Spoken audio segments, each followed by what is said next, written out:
Welcome to the Explainer. Today, we're going to crack open a special kind of toolkit. This one, well, it helps us understand the biggest, most complex subject there is: us, humanity. I mean, just think about it. There are over 8 billion people on this planet. That number is so huge, it's almost impossible to wrap your head around, right? So, where do we even start? How do we begin to understand a population that massive and diverse? Well, the answer is you need the right tools for the job, and that's exactly what we're talking about today: a demographer's toolkit. These are the very same instruments that population scientists use to get a handle on who we are and where we're headed. All right, let's dive in. Tool number 1. This is all about the absolute basics, the fundamentals. We're talking about the core numbers that tell us the most basic thing. Is a population getting bigger, smaller, or just holding steady? And it all kicks off with something called the birth rate. It's pretty simple, actually. For every 1,000 people, how many babies were born in a year? This is basically the engine of population growth. Now, on the flip side of that coin, you've got the death rate. It's the exact same idea, just, well, the opposite. How many people passed away for every 1,000 people in that same population? Okay, so this is where it gets interesting. You take the birth rate, you take the death rate, and you put them together.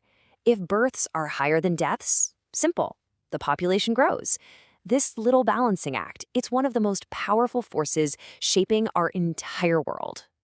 But just knowing the total number of people, that's only part of the picture. We also have to ask, where is everybody? And that's where our next metric comes in: population density. It tells you exactly how packed in or spread out people are in any given area. And wow, this map really shows you why that matters. Look at this. It's a region in India. See those dark red spots? They are packed with people, super dense. Then you have the lighter yellow areas, which are way more spread out. And that difference, it changes everything. We're talking housing, jobs, resources, you name it.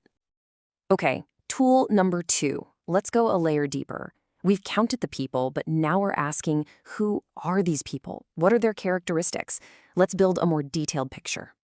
So a really big piece of the puzzle is age. You can basically split a population into 2 groups. You've got the productive population. These are the folks in the workforce paying taxes, and the dependent population, kids and retired folks who generally aren't working. And the balance between those 2 groups, it's absolutely crucial. It affects everything from how we fund pensions to what our tax base looks like. Here's another simple but powerful one: the sex ratio. How many females are there for every 1,000 males? It sounds basic, but this number can tell you a ton about a society. If that ratio is way off, it can be a red flag for some serious social issues and even help predict challenges down the road.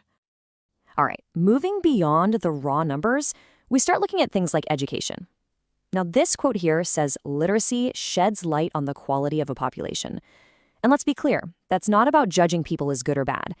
Quality here really means a society's potential. It's about its human capital, the skills and knowledge that drive progress and innovation. Okay, so here's a key thing to remember.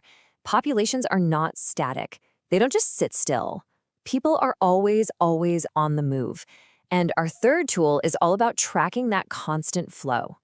We call this movement migration. And think about it. Whether someone moves for a great new job, to go to school, or because they have to escape danger, this movement of people is one of the biggest forces in human history. It has completely reshaped cultures and countries for thousands of years. And if you want to see just how massive this can be, look at this number for Afghanistan. Almost 29%. That means more than a quarter of the entire population has emigrated. They live outside the country. That's a staggering figure. So why do people move? Well, it's complicated.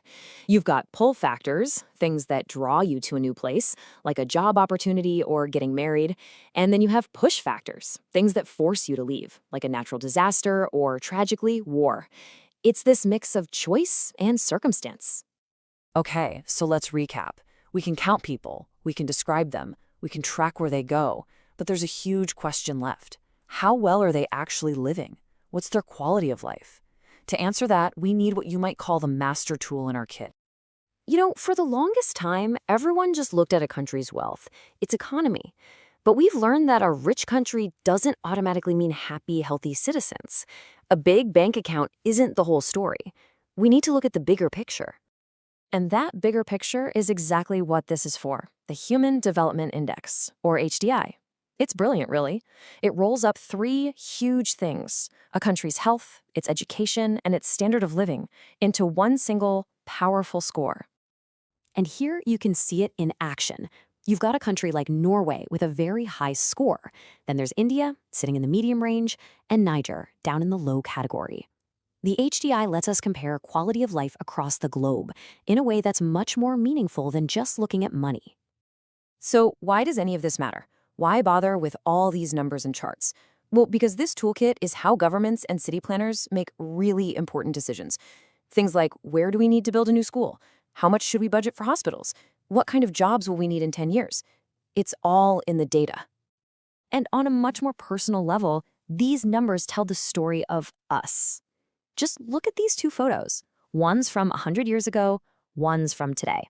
You can see the shift from a large, multi-generational family to a much smaller one. These are the kinds of changes that the data, often collected in a massive national census, helps us see. It literally shows us how the fabric of our lives and families has changed. So, there you have it, the basics of the demographer's toolkit. Now you have the lenses to see the world a little differently. So I'll leave you with this thought. Take a look around your own neighborhood, your city, your country. Using these tools, what story does the population around you tell? And more importantly, what do you think is coming next?